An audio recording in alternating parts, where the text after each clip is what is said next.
எனது பெயர் எஸ் பிள்ளை. நான் கோயம்புத்தூர்ல பேசுகிறேன். நான் சவுதி அரேபியாவில் 5 வருடம் பணிபுரிந்தேன். இஸ்லாம் மதத்தை பற்றி எனக்கு தவறான எண்ணமும் ஒன்றும் கிடையாது. இருந்தாலும் அங்கு இருக்கிறவர்கள் அரபிகள் சொன்னார்கள், சலாம் அலைக்கும் என்று சொன்னால் அவன் ஒரு முஸ்லீம் அல்ல என்று உனக்கு அறிந்தால் வாலைக்கும் அஸ்லாம் சொல்லக்கூடாது என்று குர்ஆனில் எழுதியுள்ளது. இது உண்மையா? முஸ்லீம் அல்லாதவர் சலாம் சொல்லாம இருக்கிறாங்களா? சலாம் சொல்வது சலாம் அலைக்கும் என்று நான் கூறினால் உங்களுக்கு நான் இந்து என்று தெரிந்தால் வாலைக்கும் அஸ்லாம் என்று திருப்பி கூற மாட்டார்கள்.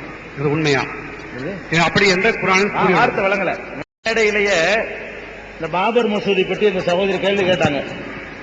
அவங்க அஸ்ஸலாமு அலைக்கும் தான் சொன்னாங்க. நான் அலைக்கும் சலாம் சொன்னேன். இந்த மேடையிலேயே நீ சலாம் சொன்னியாமா? கவனிக்க மாட்டேங்குது. உன்னை தான் சொல்றேன். நீ கேள்வி கேட்கும்போது அஸ்ஸலாமு அலைக்கும் சொன்னியா? அஸ்ஸலாமு அலைக்கும்னு சொன்னாங்க. நான் பதில் சொன்னேன்.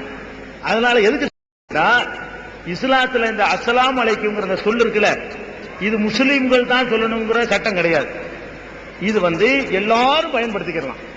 அஸ்ஸலாமு அலைக்கும் என்பது உலகத்தில் இருக்கிற எல்லா வாழ்த்து முறைகளை விடவும் சிறந்த வாழ்த்து முறை. இப்ப உதாரணமா எடுத்துக்கிட்டோம்னு சொன்னா, குட் மார்னிங்கிறீங்க, நல்ல காலை அல்லது நல்ல பகலு, நல்ல மாலை, நல்ல இரவுங்கிறீங்க. இத இளவு வீட்டுல போய் சொல்ல முடியுமா? இளவு வீடுனா எங்க ஊர்ல இளவு வீடுமாங்க, அதாவது சாவு வீடு. வீட்டுல ஒருத்தர் செத்து போயிட்டான். அவன் வீட்டுல போயிட்டு நல்ல காலை சிறுபடும் அவன் சொல்லுவானா இல்லையா? அவன் வேண்டா செத்து பறி கொடுத்துருக்காங்க, நல்ல காலையா கேட்பானா இல்லையா? ஒரு துக்கமான ஒரு வீட்டுல போய் கொண்டு இந்த வார்த்தை யூஸ் பண்ண இயலாது. எல்லா இடத்துக்கும் மேட்ச் ஆக மாட்டேங்குது. அதே மாதிரி வணக்கம்ங்கிறோம், நமஸ்தேங்கிறோம், நமஸ்காரம்ங்கிறோம். இதுகள் எல்லாம் மனிதனை கும்பிடுற மாதிரி வருது. அதுல கூட என்ன செய்வாங்கன்னா, ரொம்ப ஸ்டேட்டஸா உள்ளவங்க கும்பிட மாட்டாங்க.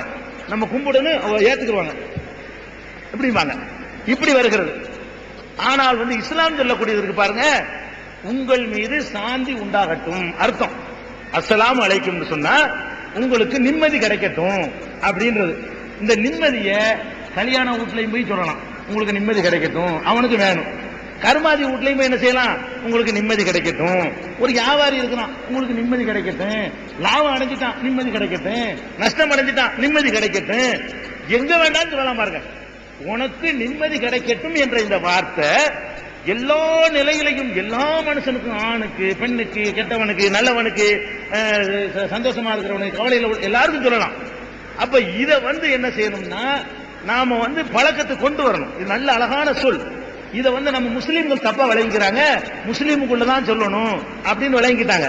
திருக்குர்ஆன் சொல்லுகிறது, இதா ஹுய்யிதும் பி தஹிய்யத்தின் ஃபஹய்யூ பி அஹ்ஸன மின்ஹா. உங்களுக்கு ஒருவர் சலாம் சொன்னால் அதை விட சிறந்த முறையில் நீங்கள் பதில் சலாம் சொல்லுங்கள். இது குர்ஆனுடைய கட்டளை.